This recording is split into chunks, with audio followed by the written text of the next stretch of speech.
Bonjour à tous, dans cette vidéo je voudrais vous parler des faux sauveurs qui pullulent sur internet et sur YouTube tout particulièrement. Alors j'avais déjà brièvement abordé le sujet par le passé, mais là il est temps que j'y consacre une vidéo.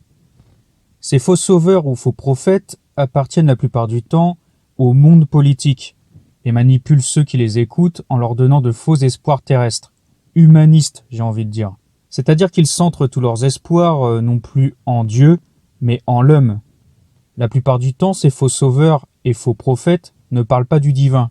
Ils éloignent leurs auditeurs de toute spiritualité. Mais lorsqu'ils parlent de Dieu, c'est encore pire, car ils donnent une fausse spiritualité aux gens et les conduisent directement vers Satan.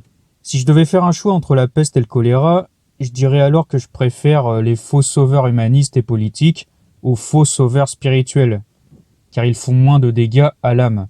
Je précise également que je ne donnerai pas de nom de faux sauveurs, mis à part les plus connus comme Donald Trump par exemple. Je ne citerai pas certains escrocs de YouTube car déjà d'une, je ne veux pas leur faire de la pub, et de deux, cela pourrait m'attirer des ennuis inutilement. La première chose que l'on remarque chez les faux sauveurs, c'est qu'ils demandent une foi aveugle aux gens. On peut tout à fait les qualifier de gourous et le mouvement qu'ils représentent de secte, au sens moderne du terme. Dans le dictionnaire, le gourou est le maître d'une secte, qui se sert de son influence et de manipulation, généralement sur fond de théories religieuses, parfois de drogue, pour asservir des personnes, qu'il appelle disciples, pour obtenir des faveurs financières ou sexuelles. Dans le cas de la politique, ces gourous vont manipuler certaines personnes qui attendent justement un sauveur humain. Ce sont la plupart du temps des ignorants, au sens spirituel du terme, qui pensent que le monde peut changer en mieux, connaître un nouvel âge d'or en quelque sorte, grâce aux efforts humains et uniquement humains, sans l'aide de Dieu.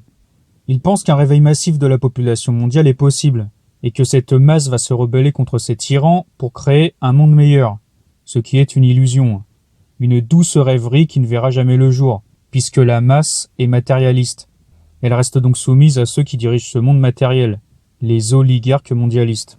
Le problème de ceux qui suivent les gourous d'Internet, c'est qu'ils se prennent pour le centre du monde et s'imaginent que, parce qu'ils sont des dizaines de milliers à suivre un même gourou, cela veut dire que le peuple entier est en train de se réveiller, ce qui est faux. En dehors d'Internet, personne n'a entendu parler de leur gourou, ou des thèses plus ou moins farfelues qui se propagent dans la fausse dissidence, comme QAnon par exemple. La masse n'en a rien à foutre de tout ça. Tout ce qu'elle veut, c'est qu'on lui fiche la paix pour qu'elle continue à consommer. Quand on présente certaines thèses complotistes à cette masse, comme ça a été le cas par exemple avec le documentaire Hold Up, un grand pourcentage de cette masse va en avoir rien à foutre. Un autre pourcentage va être effrayé et va rejeter définitivement toute vérité, car psychologiquement certaines personnes ne sont pas prêtes à connaître ces vérités, qui remettent en question leur perception du monde d'une façon trop violente. Cette vérité vient briser leur routine quotidienne et rassurante quelque part, même si cette routine est de plus en plus inconfortable. Comment imaginer qu'on puisse être dirigé par des satanistes égorgeurs d'enfants quand on a toujours cru vivre dans le meilleur des mondes ? L'inconnu est toujours terrifiant, c'est pour cela que ces personnes préfèrent rester dans leur petit cocon matérialiste, rempli de mensonges. Elles applaudiront même les tyrans lorsqu'ils mettront en place des lois interdisant tout discours dissident, car elles seront enfin débarrassées de cette vérité dérangeante. Enfin, dans toute cette masse, quelques-uns vont vouloir se révolter. Mais comme ils restent ignorants au niveau spirituel, ils se dirigeront de fait vers les faux sauveurs humanistes et viendront gonfler les rangs des révolutionnaires endoctrinés d'Internet. Les plus courageux d'entre eux, très peu en réalité, iront peut-être jusqu'à affronter le pouvoir dans la rue et finiront à l'hôpital ou à la morgue, pendant que leur gourou sera en train de siroter des cocktails sur une île paradisiaque. Je caricature un peu, mais je suis pas loin de la vérité, je pense. On a alors trois groupes d'individus, les endoctrinés adeptes du gourou et de sa secte. Certains sont sincères et sont prêts à faire de nombreux sacrifices pour leur gourou, ça peut même aller jusqu'à la mort.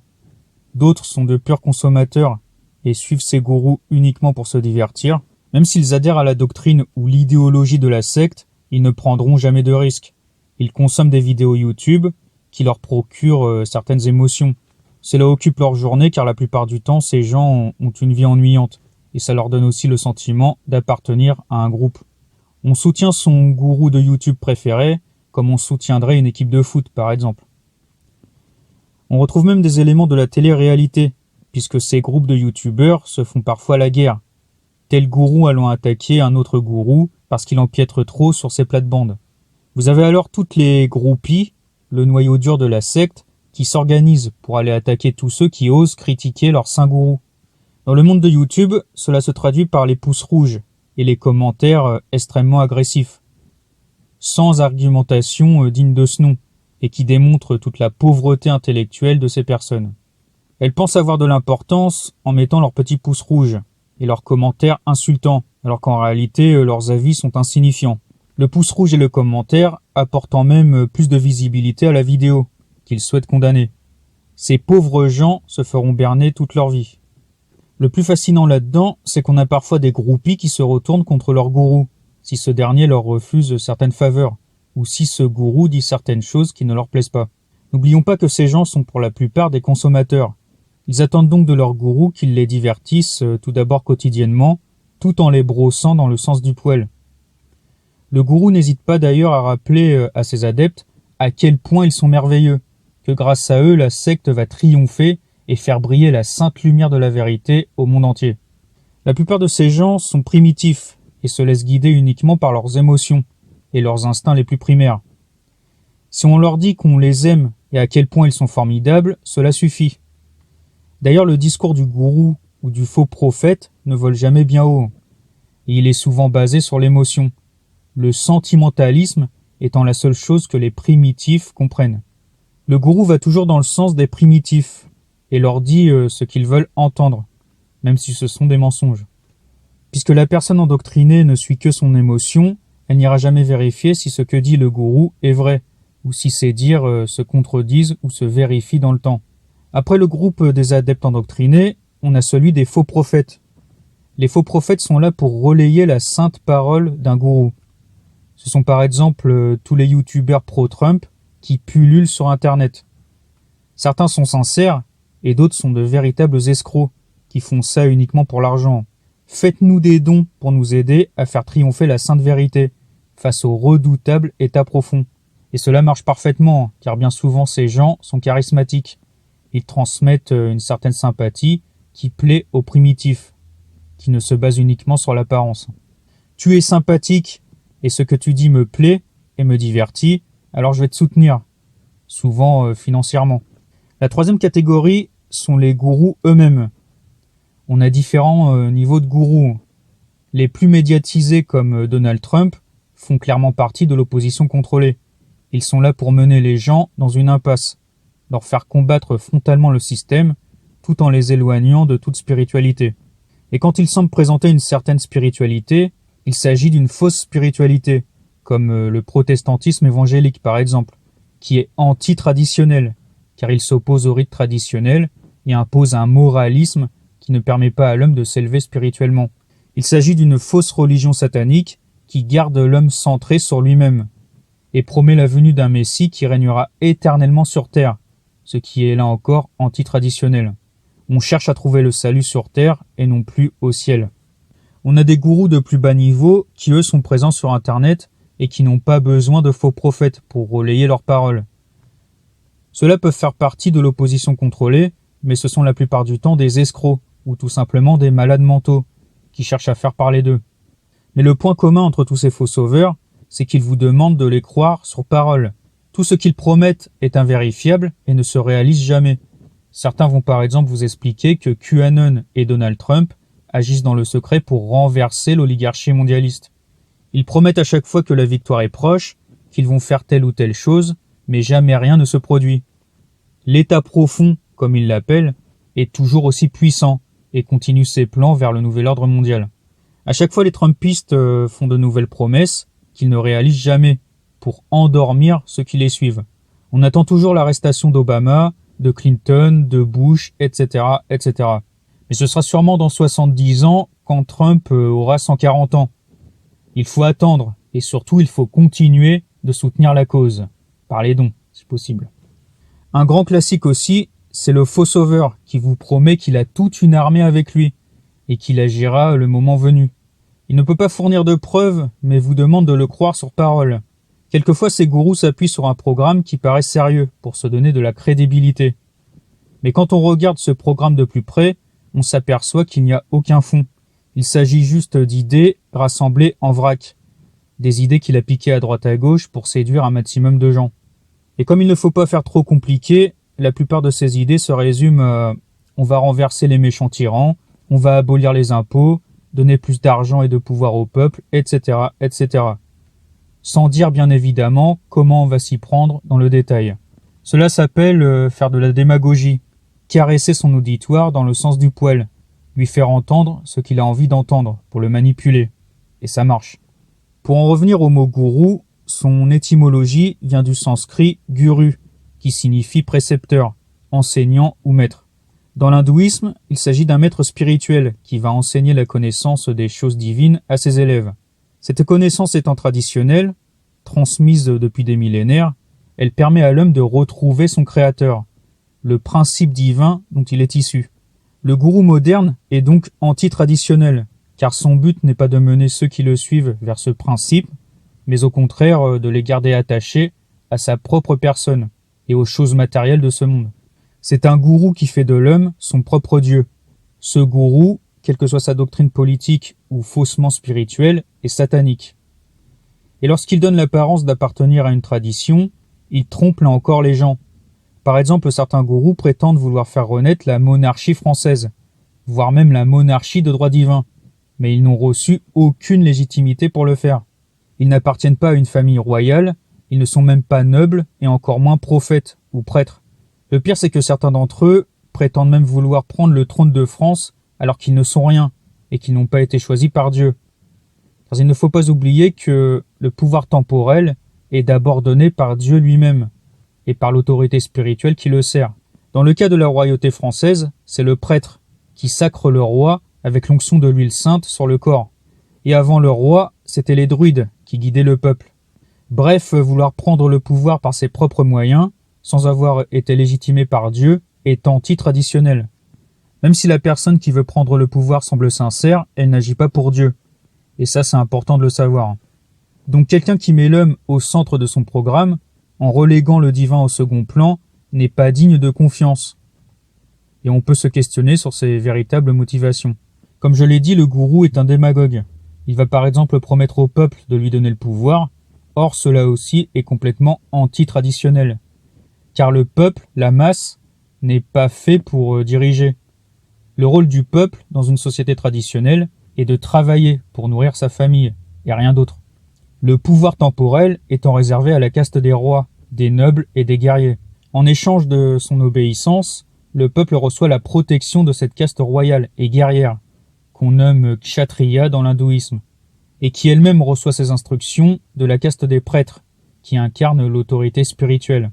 La plupart des individus ne sont pas faits pour gouverner.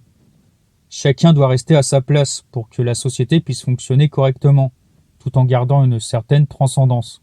Ce qui n'est plus le cas de nos sociétés modernes, où l'on a vu coup après coup la caste des prêtres et la caste des rois être renversées et remplacées par la caste des producteurs de richesses, les commerçants, qui imposent une vraie tyrannie sur le reste de la population, en lui donnant en plus l'illusion de la démocratie, alors que tous les partis politiques servent les intérêts de cette caste bourgeoise.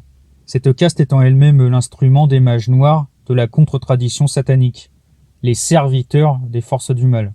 Le traditionnaliste René Guénon écrit à propos de la démocratie que si l'on définit la démocratie comme le gouvernement du peuple par lui-même, c'est là une véritable impossibilité, une chose qui ne peut pas même avoir une simple existence de fait, pas plus à notre époque qu'à n'importe quelle autre. Il ne faut pas se laisser duper par les mots, et il est contradictoire d'admettre que les mêmes hommes puissent être à la fois gouvernants et gouvernés. Mais la grande habileté des dirigeants dans le monde est de faire croire au peuple qu'il se gouverne lui-même. Et le peuple se laisse persuader, d'autant plus volontiers, qu'il en est flatté et que d'ailleurs il est incapable de réfléchir assez pour voir ce qu'il y a d'impossible. C'est pour créer cette illusion qu'on a inventé le suffrage universel. C'est l'opinion de la majorité qui est supposée faire la loi. Mais ce dont on ne s'aperçoit pas, c'est que l'opinion est quelque chose que l'on peut très facilement diriger et modifier. C'est seulement dans ces conditions, en effet, que les politiciens en question peuvent apparaître comme l'émanation de la majorité, étant ainsi à son image. Car la majorité, sur n'importe quel sujet qu'elle soit appelée à donner son opinion, est toujours constituée par des incompétents, dont le nombre est incomparablement plus grand que celui des hommes capables de se prononcer en parfaite connaissance de cause. Ceci nous amène immédiatement à dire en quoi l'idée que la majorité doit faire la loi est essentiellement erronée, car même si cette idée, par la force des choses, est surtout théorique et ne peut correspondre à une réalité effective, il reste pourtant à expliquer comment elle a pu s'implanter dans l'esprit moderne, quelles sont les tendances de celui-ci auxquelles elle correspond et qu'elle satisfait au moins en apparence. Le défaut le plus visible, c'est celui-là même que nous indiquions à l'instant. L'avis de la majorité ne peut être que l'expression de l'incompétence, que celle-ci résulte d'ailleurs du manque d'intelligence ou de l'ignorance pure et simple.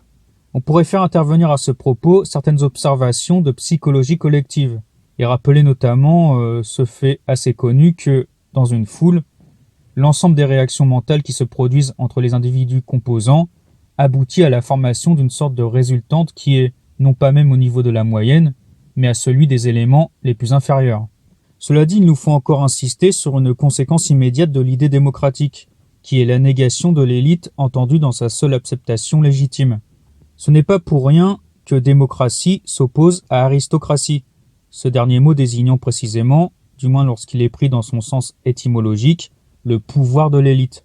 Celle-ci, par définition, en quelque sorte, ne peut être que le petit nombre, et son pouvoir, son autorité plutôt, qui ne vient que de sa supériorité intellectuelle, n'a rien de commun avec la force numérique sur laquelle repose la démocratie, dont le caractère essentiel est de sacrifier la minorité à la majorité, et aussi par là même, comme nous le disions plus haut, la qualité à la quantité, donc l'élite à la masse. Ainsi, le rôle directeur d'une véritable élite et son existence même, car elle joue forcément ce rôle dès lors qu'elle existe, sont radicalement incompatibles avec la démocratie, qui est intimement liée à la conception égalitaire, c'est-à-dire à la négation de toute hiérarchie. Le fond même de l'idée démocratique, c'est qu'un individu quelconque en vaut un autre, parce qu'ils sont égaux numériquement, et bien qu'ils ne puissent jamais l'être que numériquement. Une élite véritable, nous l'avons déjà dit, ne peut être qu'intellectuelle. C'est pourquoi la démocratie ne peut s'instaurer que là où la pure intellectualité n'existe plus, ce qui est effectivement le cas du monde moderne. Les gourous d'Internet savent justement à quel point la majorité est incompétente pour parler de choses politiques. C'est pour ça qu'ils arrivent à la manipuler si facilement. Les bruits de la foule ignorante, qu'on agite selon les intérêts de la classe dirigeante, font taire la minorité réellement compétente, qui elle seule possède la connaissance divine. Le règne de cette quantité matérialiste, de plus en plus médiocre, est un signe de la fin des temps. Le Christ dans les évangiles nous avait pourtant prévenu de l'arrivée de ces faux sauveurs à la fin des temps, qui profiteraient justement du manque de foi des gens pour les manipuler. On peut lire ça notamment dans Matthieu chapitre 24. Jésus leur répondit « Prenez garde que personne ne vous séduise, car plusieurs viendront sous mon nom, disant « C'est moi qui suis le Christ ». Et ils séduiront beaucoup de gens. Plusieurs faux prophètes s'élèveront et ils séduiront beaucoup de gens. Et dans Luc 18, verset 8, il dit « Mais quand le Fils de l'homme viendra, trouvera-t-il la foi sur terre ?» annonçant ainsi le manque de spiritualité qui caractérise cet âge des ténèbres. Ces antéchrists qui se présentent en sauveurs de l'humanité précèdent la venue du véritable antéchrist, qui lui séduira la planète entière, jusqu'à ce que le Christ, l'Esprit suprême, le seul et véritable sauveur, mette fin à son règne éphémère. Que Dieu vous bénisse.